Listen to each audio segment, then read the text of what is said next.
are you? Good to see you. All right. So for this last section, I know we only have about 15 minutes. I want to try and get you guys out of here on time if possible. But this is the part where we're actually going to look at case studies, right? And what these case studies, Father Music. So what these case studies do is that they're going to help us to start having conversation about real life scenarios and trying to figure out what to do. I initially wanted us to kind of break out into different groups, but because we don't have a lot of time, we're just going to do this as a one body. All right. So let's go to the first case study. I'm going to give you guys a minute to read that.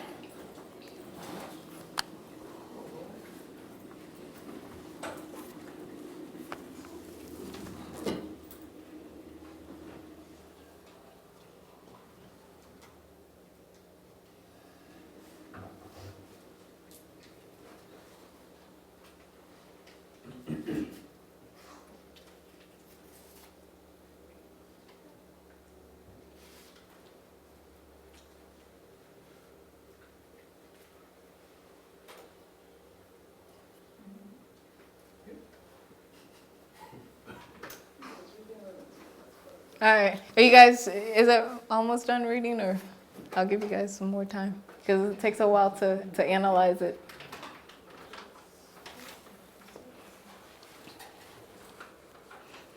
And feel free to get some scratch paper or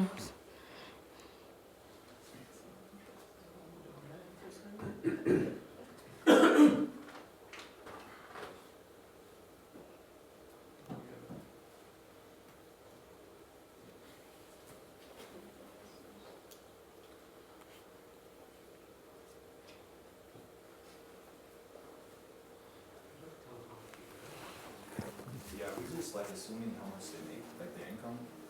Are we just assuming their income? That's a great question, because that's one of to me. That was one of the things, because I'll go into this next time and like what information is to me is missing. This is actually a case study that I pulled from.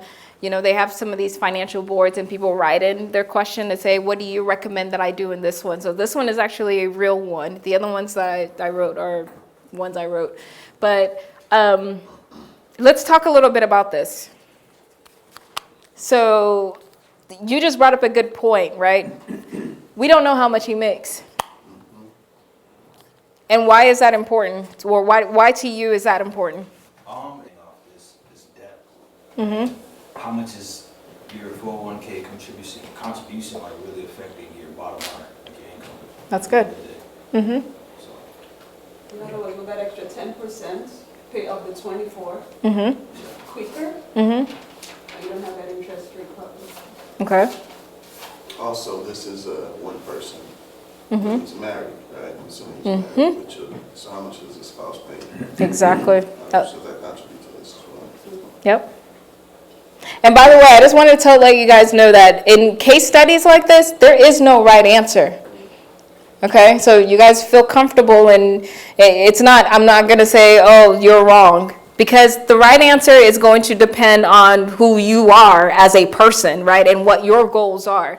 And that's why I keep saying through this whole thing, right, my goal is not to tell you guys what's right and what's wrong. My goal is to teach you guys how to think so that you know how to make the best decision that fits your lifestyle and your goals, okay? So you said, we don't know how much he makes, which is very true, right? Because he could be making $250,000 a year.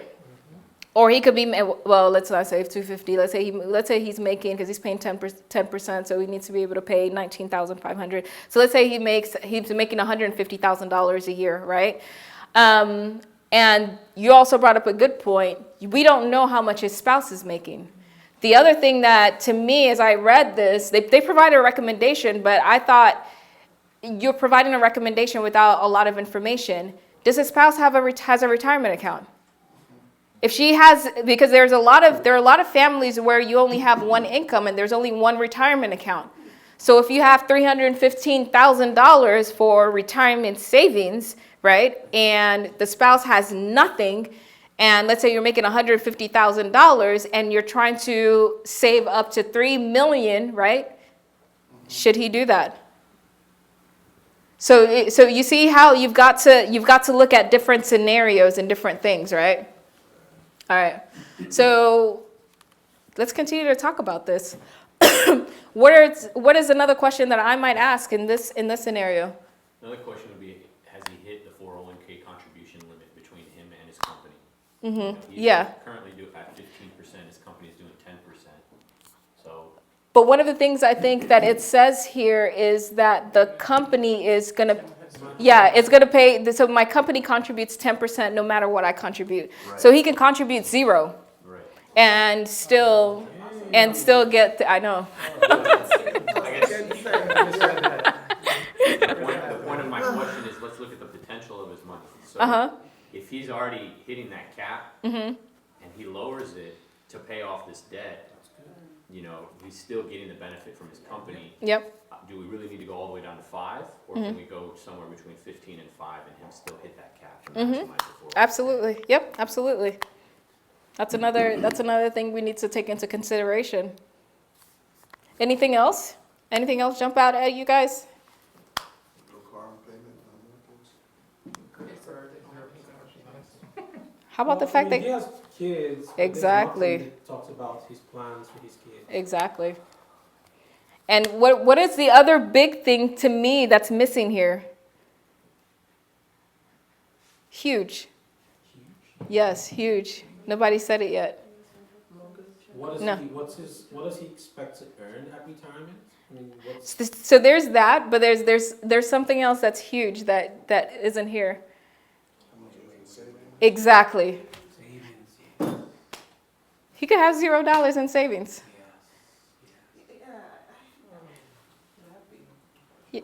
So he could have $0. He also could have 50,000, or he won't have $50,000. Otherwise, he's paid off his debt, right? So he has, Debt, it looks like. huh? How do you just like debts? Like, how do you?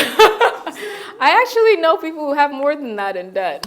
So it's yeah, It's not car, it's not mortgage. yeah. It's But I think you have to credit him. I mean, he's transferring money from one card to the next. he's getting ahead of it. Yeah, he does have some level of financial acumen. He's not paying interest on that revolving credit card debt of $6,000. Right. That's yes. We'll credit him for at least doing that as a minimum, Yeah. right? But so when I'll tell you what they said in this scenario, right? So let's go here first. So what information is missing? Like you said, how much do they make? How much do they have saved up? Are there 2 incomes or 1? Right? So is she working? What is the retirement goal? What are the monthly expenses? So let's go back a little bit. If his spouse is actually making money, right? And she also has about equivalent the amount, right? I actually would if he's making $150,000, right? And he's thinking about going. He's currently contributing. What's 15% of 150? Like 20,000. 22. Thank you. Brains. So he's currently contributing $22,500 or somewhere in that range. You can't contribute that much, but we'll just assume that for this intents and purposes, right? If his wife, right, is currently at the same or maybe even close to the same income level, I actually would recommend that he takes that down from 15% all the way to 0. And here's why. Is because and this is assuming he's done everything. So he has emergency savings and whatnot, right? He's paying 10% interest. And if the company's contributing money no matter what. So $15,000 is going into that account no matter what. Now, the caveat with that is if they are in a very, very high income bracket and their expenses are maybe like $150,000 per year, then it means that they're not even, they need to continue to save more towards retirement to have enough retirement money.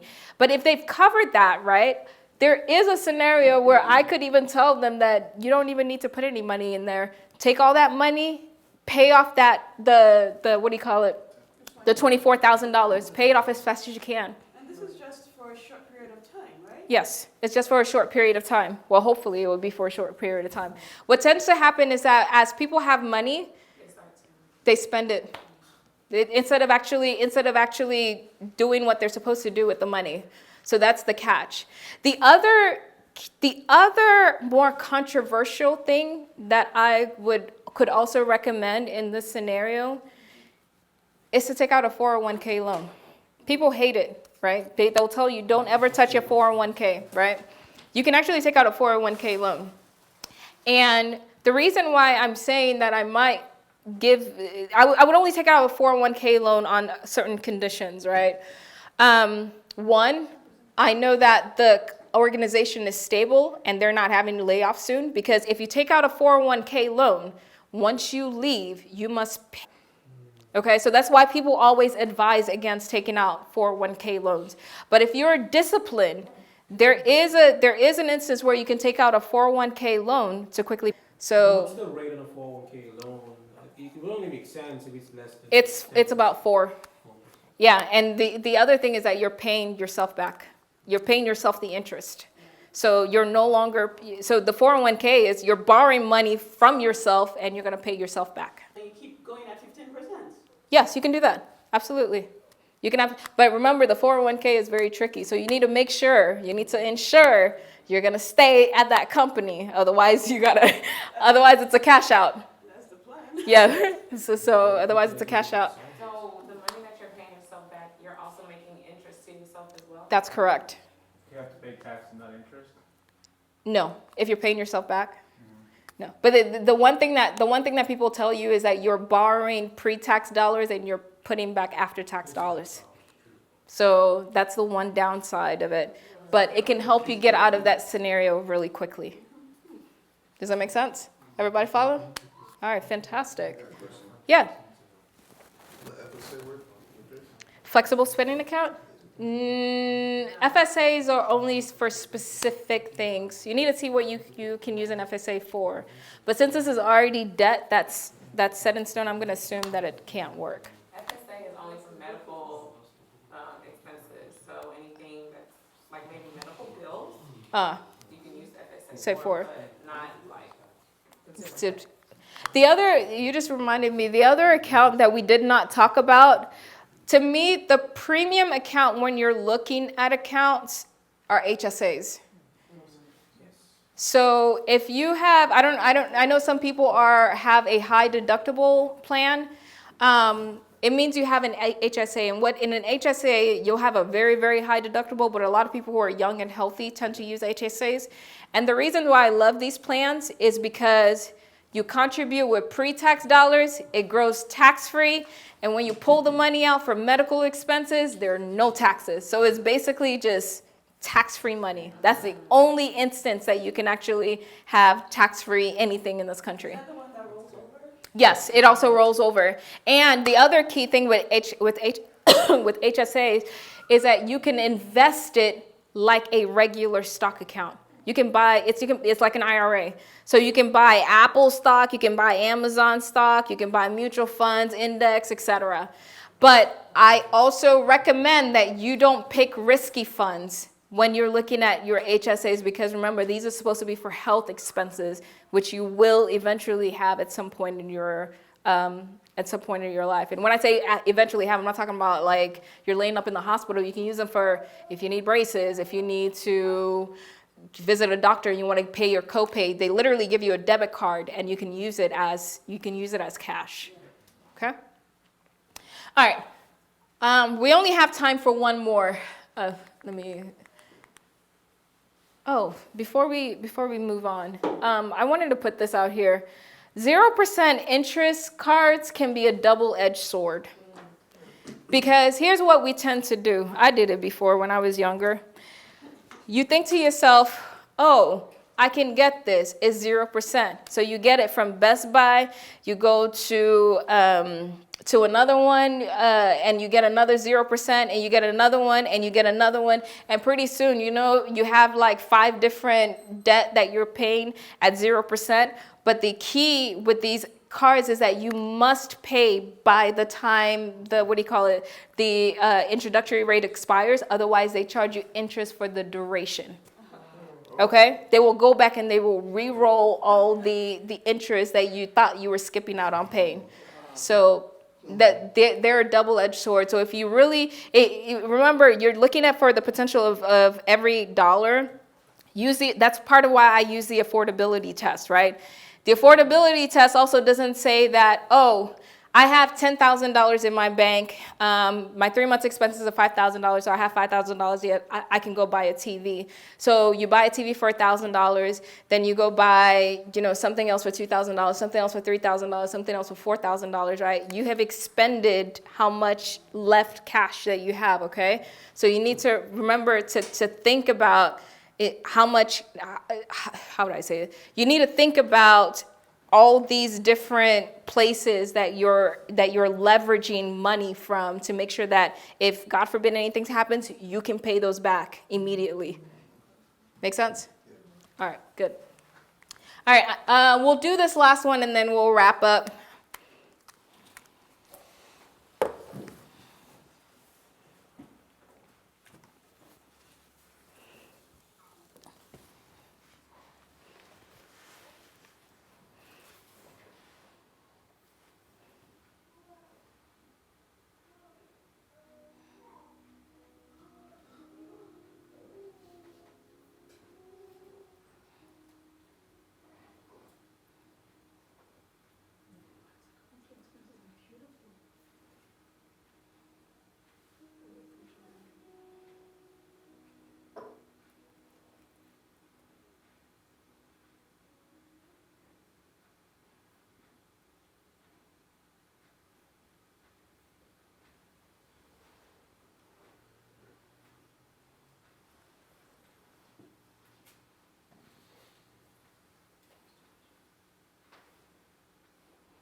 So, thoughts? Down 500, it only takes the payment down $40. You better keep your money. Why do you have a car note on a car with 95,000 miles on it? Why ain't that thing paid off? Is that her old car or is that the new car? That's the old car. The old car has 95. New one, No, she's upgrading to another Camry. What, another camera? New one, brand new. But it's a brand new Camry. It's a newer Camry. Riding in Camry right now. Huh? She's in a Camry right now, and she wants to get a newer Camry. Yes, because this Camry she's had issues with it.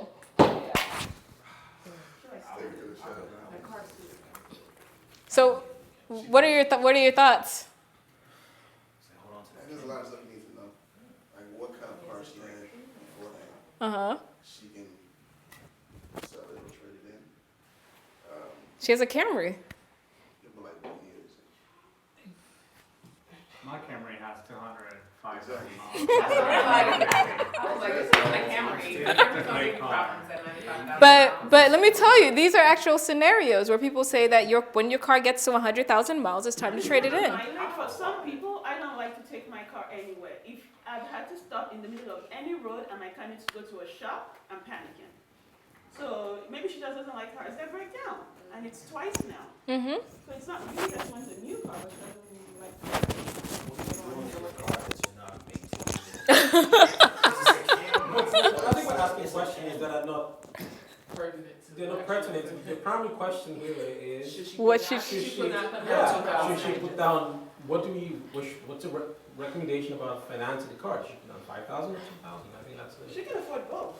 I say she puts down 5,000. I mean, That only has the to be rental nice. cost is $200 a month. But She she also met made the it 4%, the rule about savings, the 6 months, only 6 months savings. She only has 3,000 saved. No, 40,000. Why do they have 40,000? No. Retirement. She only has 3,000.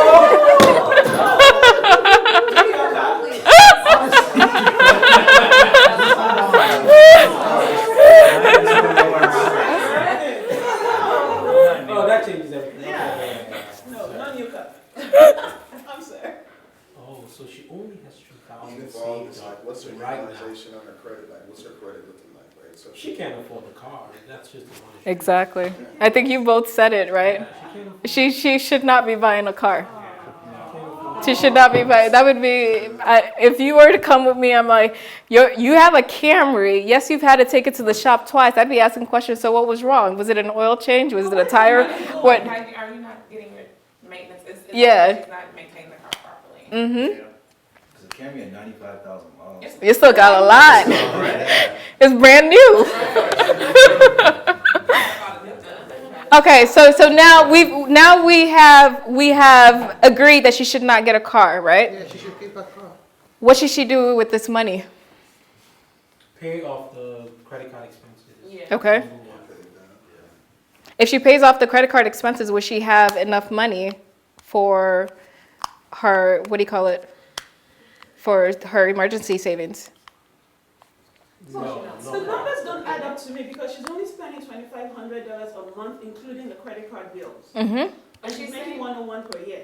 So she Well, has pre-tax. expenses of $2,500 after rent, food, and bills? So after she's paid her bills, No. Yes. she has $2,500 of expenses. No, that's a total. Oh. That's a total. So where's the rest of the money? The 101,000 is pre-tax. So post-tax is probably 80,000 per year. Divided by 12, 9,600. No. You have a lot of other things that you could be paying for. 8,000 by 12, yeah. But see, so the question goes, how much does she need for emergency savings? Why does she only have 3,000 saved? She only has 3,000 saved today. She needs like 6,000 more, right? Yeah. No. No, she's 2,500 times. Times three, so Three to it's 2,500, 6,000. 300. Yeah. So would you recommend that she has 3 months savings, 6 months savings? What? How much? She's single, no kids. She's spending the money on it.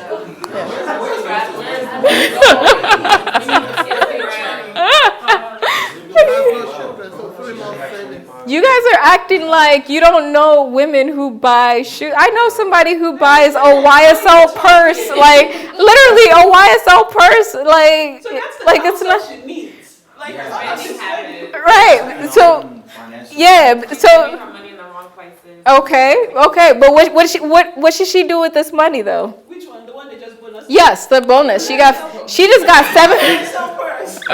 Don't buy a YSL. But look, she was about to take this money to go buy a new car. Her emergency savings. Yeah, that's what she Yeah. needs to do. Okay. Emergency savings, at the same time, pay off Yeah, that debt. that's where it needs to be. Yeah. I like that. But the debt isn't that, it's It's something. a Camry. 1750. Pay I off the have debt somebody right on this now, and that who can fix it for me. I know somebody. They'll do a good job. They'll do a good job. So if I was to look at this, my recommendation also would be to pay with that $7,000, pay off the 1750. You don't need it. Start saving. And then take the money, take the balance, put that in your account as your emergency savings. So because she is a 20-year-old female with no children, she can take a little bit of a risk and only have 3 months, right? But I would say she builds that till she gets 6 months. But I wouldn't say take that money and put it in savings and still have 1750 because it's not that much to pay off. So I would just pay that off. The only thing is she talks about working hard a lot, so more than likely she'll be going to Jamaica with her friends. Exactly. Yeah, that's what I'm saying. She's traveling. She doing so. And then the other thing that I would say, let's look at her retirement. She's only contributing 5%, and she only got $40,000, and she's 28. She's behind the 8 ball. She is. She has a 5% raise, right? Which Yes. Which is like 5,000 and a 7,000. So she just got 12,000. Yeah. And then she 5% share. Yeah. Yeah, she just got should have more than enough for For what? 3 months, for 3 months emergency. Yeah. She's gonna have more for 3 months. I'm saying she's not gonna have enough for 6 months, but she's gonna have more than And for then 3 5% months. can go into the 401k. Exactly. And then the 5% can go into the 401k. And then not only that, so I would say the 5% should go into the what do you call it, the 401k, and then after she builds up her emergency savings to 6 months, then take whatever money, excess funds, because remember she had excess funds because her bills went down, right? Yeah. Take that excess funds, also put that into the 401k. Does that make sense? She needs an accountant. She just needs a reality check. Excel. All right. Well, Sorry, I have a question. yes.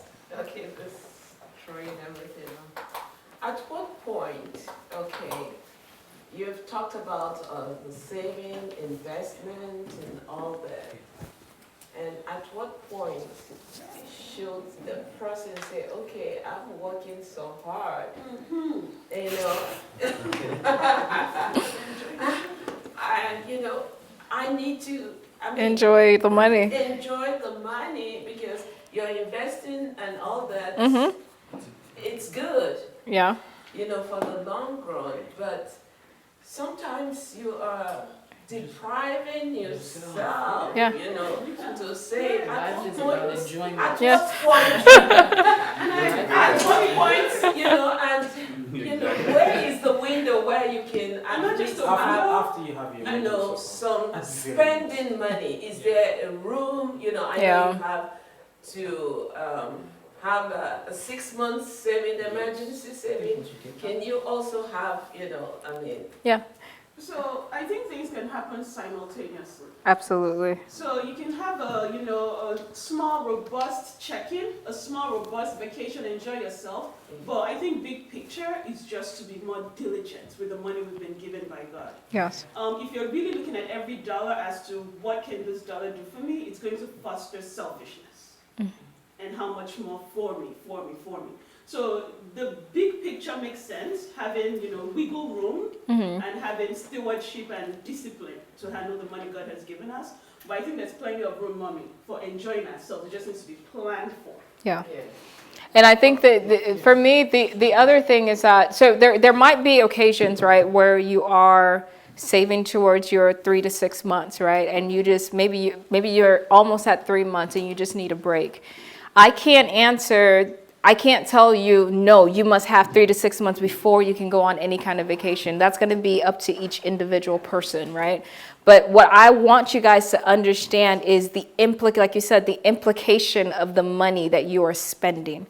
Once you understand the implication, and if to you, this money, I'm spending $1,000 on vacation, but I need to spend this money because I'm tired and I need a vacation. And you know I could have used this money, but you know what? The sacrifice or the cost is worth it to you. Go ahead. There's no issue. You know me, I love it. I know going on vacation. Just one time though. Just one time. Yeah. You tell me your wife. Build your emergency See what? Yes, you don't want to do that. You don't want to do that. You don't want to get into the habit of just saying, oh, I need a break. Oh, I need a break, right? You need to make sure that you have the fundamentals down. You have 3 to 6 months, right? Once life hits you, that's when you really know you need that 3 to 6 months. And remember when I said if you're a parent and you got kids, especially if you're a single income family, you need more than 6 months, okay? Unfortunately, I see it on the back end. Being a physician, I see a lot of geriatric patients that really have nothing. Yeah. It's time for retirement, and the planning wasn't in there, and now they have to mow lawn for their children, do laundry for their children to be able to afford simple things in life. Yeah. So, you know, I've seen people suffer because they never thought about a 401k, you know, they never really thought about retirement. So this is like key to living. Yeah. So, my second question is this. You know, she touched on it because everything is about, you know, me, you know, investment for me, my children. You know, where do you place, you know, like the fund, you know, giving family, you know? You take one and pass it back. Since this is a, you know, a Christian, you know, I mean, forum, you know, and like, So to me, to churches and all that. So, you know, I mean. So remember when I showed the map and I showed the the order of what I believe people should be doing things in, giving was the first one. I think that that's absolutely key, because I think that giving is a way that you're also investing into something, whether you're investing into the church, you're investing into wherever, right? And I think that it's important. And for me, giving is a priority. We're all Christians in here, or majority of us are Christians in here, right? So I pay my tithe. That's the very first thing that I do with the money that I get. So it's a priority for me. So you just have to make that a priority. And remember, my goal with teaching you guys this is not to say that, oh, we want to all become millionaires just because we want to be able to afford a flashy lifestyle. It's all about building up a family, building up a generation of people who actually who can fund different things. If somebody who is in need comes to me and says, I need this, I got you. I can write you the check, right? Or if you see something, you can do that. So you are blessed to be a blessing. So it's something that you always have to remember. So, all right. That's what I'll say. I know we're 15 minutes over time, so my apologies. Well, I just wanted to remind you guys, so we have part 2 here next Saturday. From here on, this class was really just to provide a lot of the fundamentals and the foundation for investing. The next couple of classes, we're actually going to look at the investment assets. So the very first one is going to be real estate investing with Tim. So he's in the back right now with his son, but next week he's going to be up here. It's going to be fantastic, because he's going to go through a lot of different ways that you can actually do real estate investing. And then I sent out a couple of surveys. This is just, don't put your name on it. We just want to know how we can make this class better. So provide us your feedback. And if you guys have any questions, I am here. If you have any questions now, I'll be happy to take it. All right. Well, thank you guys so much. Hope you guys learned a lot, and I appreciate it, and hopefully we see you next week. All right. Thank you.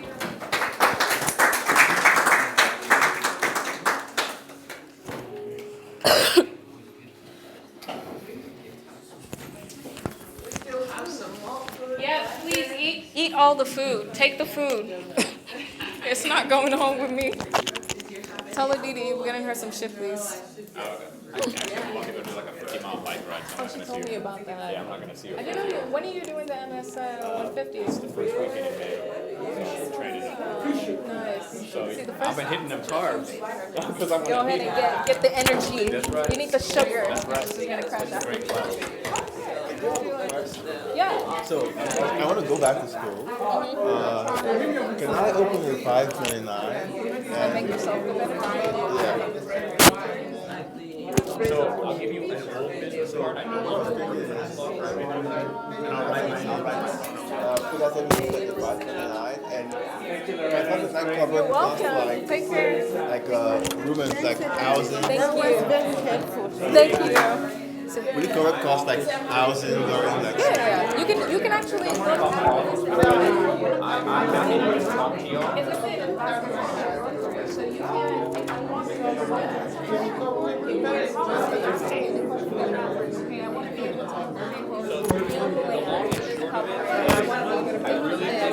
I want to name myself the benefit. Like, they'll answer any questions that you have. So yeah, you can definitely, but you can definitely do that. Yeah. What's up? You can put it up at the top in the front. Sorry. I'll send you my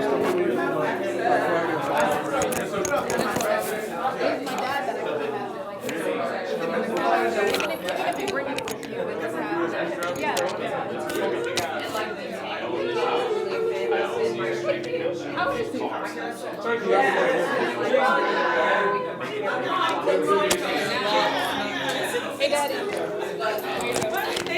Great job. How was it compared to the first one? Was it good? It was good. Okay. Very good. I feel like I know some things, but I still learn some. Amen. That's it. That's it. Okay, I can thank walk you. away with some things that I used to. And I'm not sure we attended the first class, everything, we just checked everything. It's like, yeah. This is better than the first class. Because this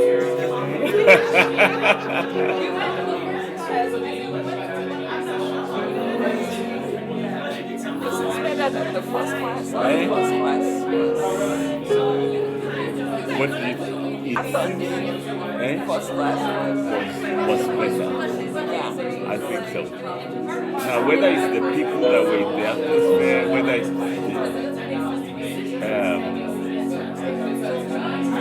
I feel, I don't know.